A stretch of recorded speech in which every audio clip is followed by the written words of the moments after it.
Chapter 11. Aboard the Hogwarts Express. There was a definite and in the holidays gloom in the air when Harry awoke next morning. Heavy rain was still splattering against the window as he got dressed in jeans and a sweatshirt. They would change into their school robes on the Hogwarts Express. He, Ron, Fred, and George had just reached the first floor landing on their way down to breakfast when Mrs. Weasley appeared at the foot of the stairs, looking harassed. Arthur, she called up the staircase. Arthur, urgent message from the Ministry. Harry flattened himself against the wall as Mr. Weasley came clattering past with his robes on back to front and hurtled out of sight. When Harry and the others entered the kitchen, they saw Mrs. Weasley rummaging anxiously in the drawers. I got a quill here somewhere. And Mr. Weasley bending over the fire, talking to...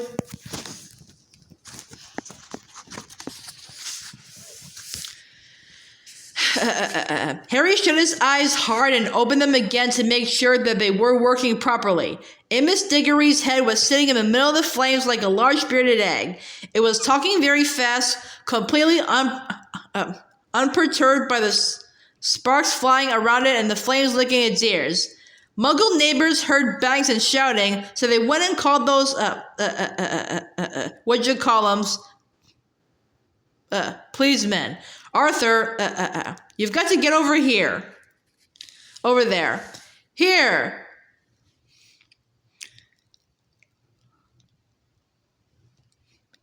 Said Mrs. Weasley breathlessly, pushing a piece of parchment, a bottle of ink, and a crumpled quill into Mr. Weasley's hands. It's a real stroke of luck I heard about it, said Mr. Diggory's head. I had come into the office early to send a couple of owls, and I found the improper use of magic lot all setting off. If Rita Skeeter gets hold of this one, Arthur, what does Mad-Eye say happened? Asked Mr. Weasley, unscrewing the ink bottle, loading up his quill, and preparing to take notes. Mr. Diggory's head rolled its eyes. Says he heard an intruder in his yard. Says he was creeping toward the house, but was ambushed by his dustbins.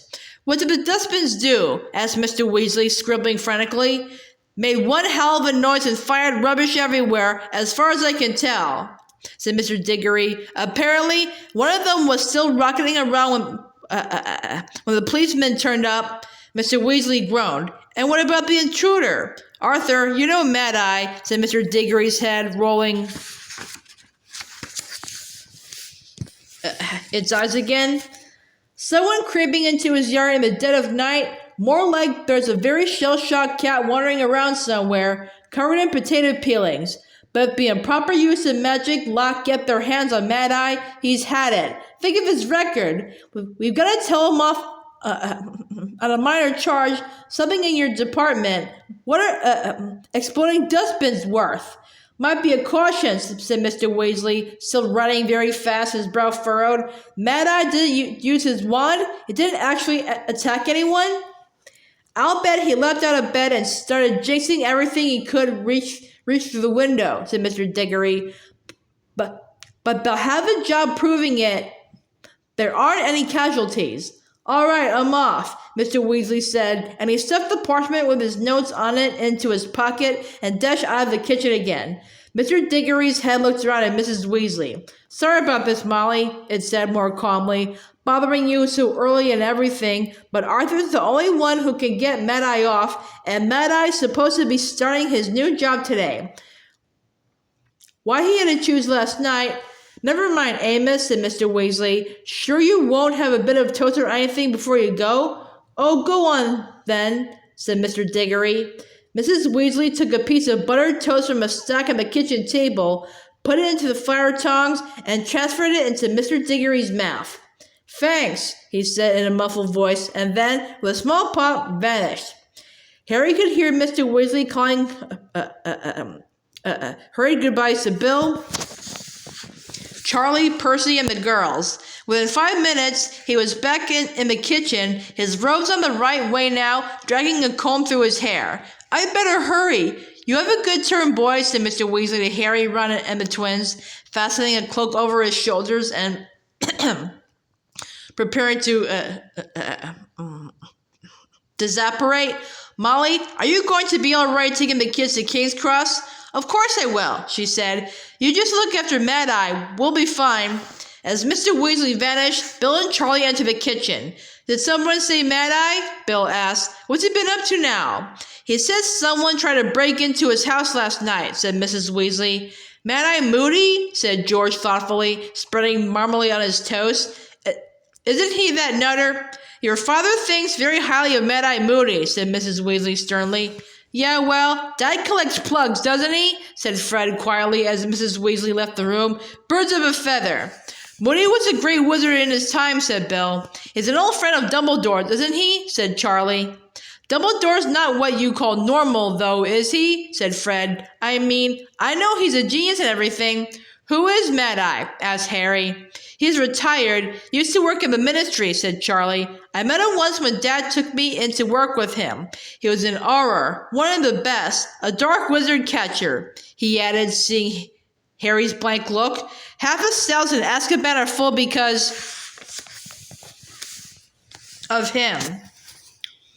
He made himself loads of enemies, though, the families of people he caught, mainly, and I heard he's been getting really paranoid in his old age. Doesn't trust anyone anymore. Sees dark wizards everywhere. Bill and Charlie decided to come and see everyone off at King's Cross Station, but Percy, apologizing most profusely, said that he really needed to get to work. I just can't justify taking more time off at the moment, he told them. Mr. Crouch is really starting to rely on me. Yeah, you know what, Percy? Said George seriously. I reckon he'll know your name soon. Mrs. Weasley had braved the telephone in the village post office to order 3 ordinary Muggle taxis to take them into London. Arthur tried to borrow ministry cars for us, Mrs. Weasley whispered to Harry as they stood in the rain-washed yard, watching the taxi drivers heaving 6 heavy Hogwarts trunks into their cars. But there weren't any to spare. Oh dear, they don't look happy, do they? Harry didn't like to tell Mrs. Weasley that Muggle taxi drivers rarely transported overexcited owls, and Pigwidgeon was making an ear-splitting racket. Nor did it help that a number of filibusters' fabulous snow heat wet start fireworks went off unexpectedly when Fred's trunk sprang open, causing the driver carrying it to yell with fright and pain as Crookshanks clawed his way up the man's leg. The journey was uncomfortable, owing to the fact that they were jammed in the back of the taxis with their trunks. Crookshanks took quite a while to recover from the fireworks, and by the time they entered London, Harry, Ron, and Hermione were all severely scratched. They were all very relieved to get out of King's Cross, even though the rain was coming down harder than ever, and they got soaked carrying their trunks across the busy road and into the station. Harry was used to getting onto platform 9 3/4 by now. It was a simple matter of walking straight through the apparently solid barrier dividing platforms 9 and 10. The only tricky part was doing this in an unobtrusive way so as to avoid attracting Muggle attention. They did it in groups today. Harry, Ron, and Hermione, the most conspicuous since they were accompanied by Pigwidgeon and Crookshanks, went first. They leaned casually against the barrier, chatting unconcernedly, and slid sideways through it, and as they did so, platform 9 3/4 materialized in front of them. The Hogwarts Express, a gleaming scarlet steam engine, was already there, clouds of steam billowing from it, through which the many Hogwarts students and parents on the platform appeared like dark ghosts. Pigwidgeon became noisier than ever in response to the hooting of many owls through the mist. Harry, Ron, and Hermione set off to find seats and were soon stowing their luggage in a compartment halfway along the train. Then they hopped back down onto the platform to say goodbye to Mrs. Weasley, Bill, and Charlie.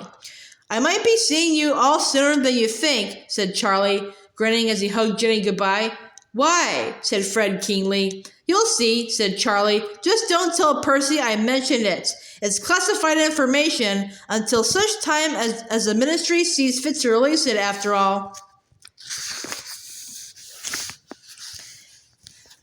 Yeah, I sort of wish I were back at Hogwarts this year, said Bill, hands in his pockets, looking almost wistfully at the train.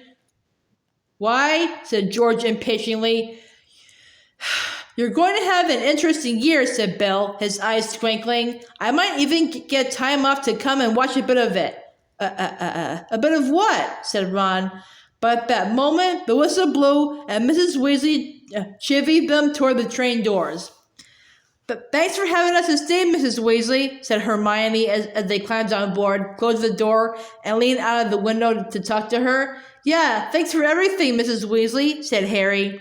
Oh, it was my pleasure, dears, said Mrs. Weasley. I'd invite you for Christmas, but, well, I expect you're all going to want to see at Hogwarts, what with one thing and another. Mom, said Ron irritably. Would you three know that we don't? You'll find out this evening, I expect, said Mrs. Weasley, smiling. It's going to be very exciting. Mind you, I'm very glad they changed the rules.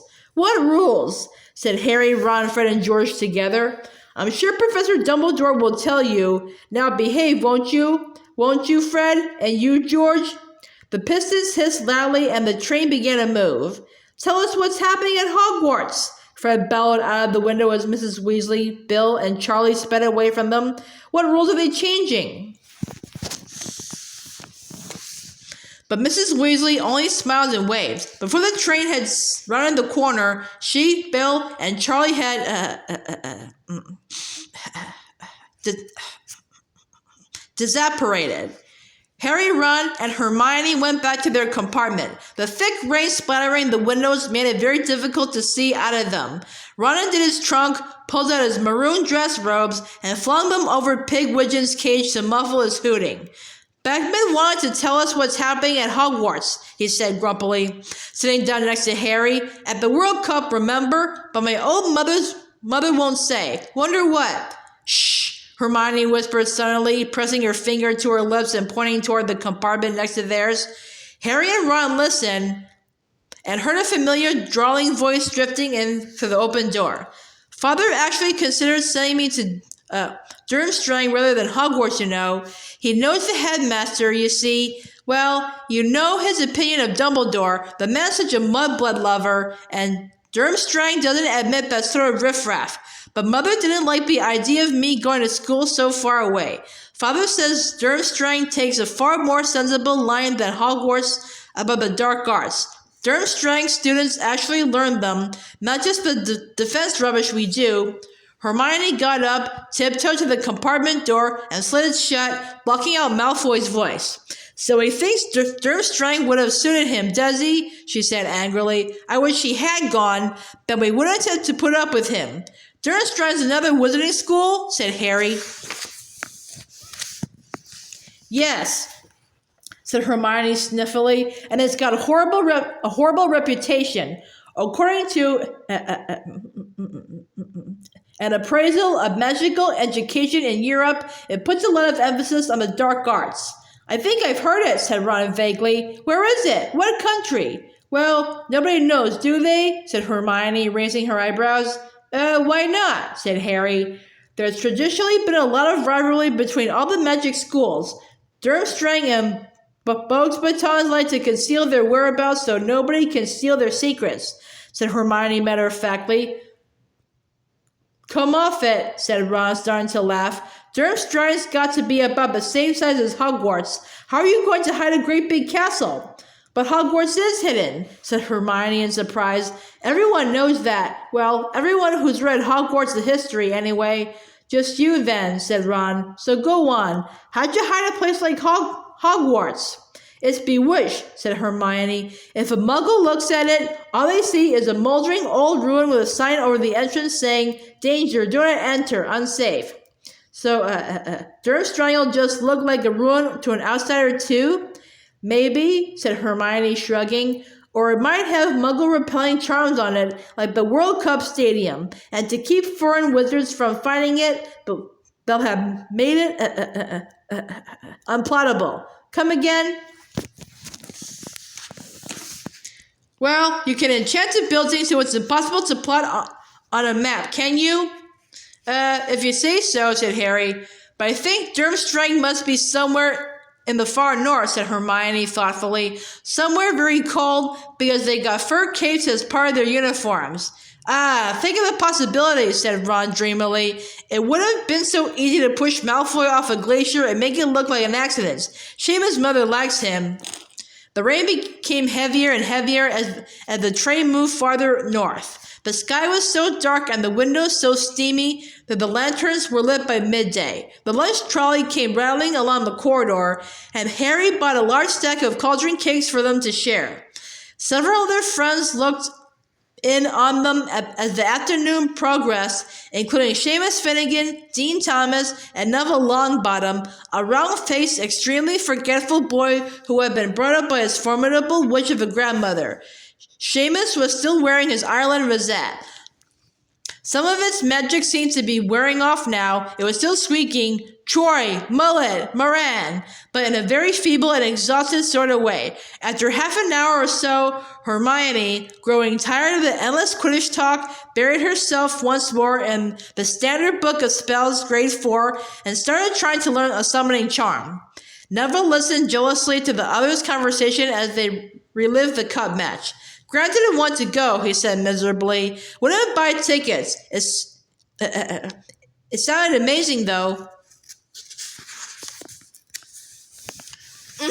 It was, said Ron. Look at this, Neville. He rummaged in his trunk up in the luggage rack and pulled out the miniature figure of Victor Crumb. Oh, wow, said Neville enviously as Ron tipped Crumb onto his pudgy hand. We saw him right up close as well, said Ron. We were in the top box. For the first and last time in your life, Weasley. Draco Malfoy had appeared in the doorway. Behind him stood Crabbe and Goyle, his enormous thuggish cronies, both of whom appeared to have grown at least a foot during the summer. Evidently, they had overheard the conversation through the compartment door, which Dean and Seamus had left ajar. Don't remember asking you to join us, Malfoy, said Harry coolly. Weasley, what is that? Said Malfoy, pointing at Pigwidgeon's cage. A sleeve of Ron's dress rose was dangling from it, swaying with the motion of the train, the multi-laced cuff very obvious. Ron made to stuff the robes out of sight, but Malfoy was too quick for him. He seized his sleeve and pulled. Look at this, said Malfoy in ecstasy, holding up Ron's robes and showing Crabbe and Goyle. Weasley, you weren't thinking of wearing these, were you? I mean, they were very fashionable in about 1890. Eat junk, Malfoy, said Ron, the same color as the dress robes as he snatched them back out of Malfoy's grip. Malfoy howled with derisive laughter. Crabbe and Goyle guffawed stupidly. So, going to enter Weasley? Going to try and bring a bit of glory to the family name? There's money involved as well, you know. You'd be able to afford some decent robes if you won. What are you talking about? Snapped Ron. Are you going to enter? Malfoy repeated. I suppose you will, Potter. You never miss a chance to show off, do you? Either explain what you're on about or go away, Malfoy, said Hermione testily, over the top of the Standard Book of Spells Grade 4. A gleeful smile spread across Malfoy's pale face. Don't tell me you don't know, he said delightedly.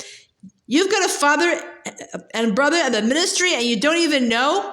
My God, my father told me about it ages ago. Heard it from Cornelius Fudge. But Ben, father's always associated with the top people at the ministry. Maybe your father's too junior to know about it, Weasley. Yes, they probably don't talk about important stuff in front of him. Laughing once more, Malfoy beckoned to Crabbe and Goyle, and the three of them disappeared. Ron got to his feet and slammed the sliding compartment door so hard behind them that the glass shattered.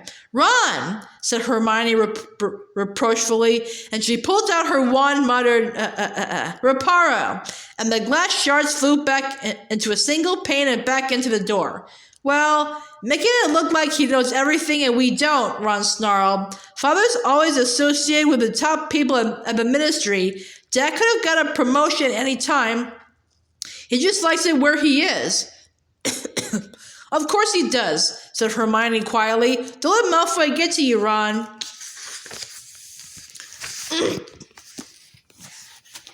Him?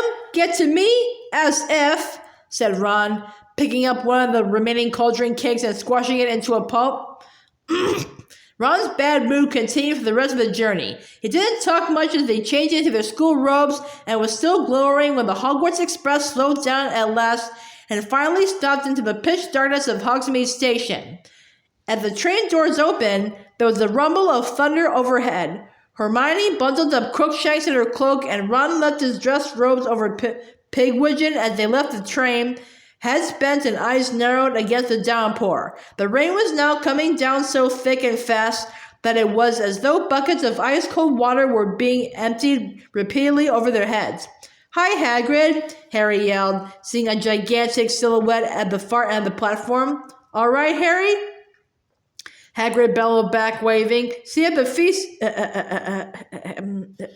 if we don't drown." First years traditionally reach Hogwarts Castle by sailing across the lake with Hagrid. "Ooh, I wouldn't fancy crossing the lake in this weather," said Hermione fervently, shivering as they inched slowly along the dark platform with the rest of the crowd. 100 horseless carriages stood waiting for them outside the station. Harry, Ron, Hermione, and Neville climbed gratefully into one of them. The door shut with a snap, and a few moments later, with a great lurch, the long procession of carriages was rumbling and splashing its way up the track toward Hogwarts Castle.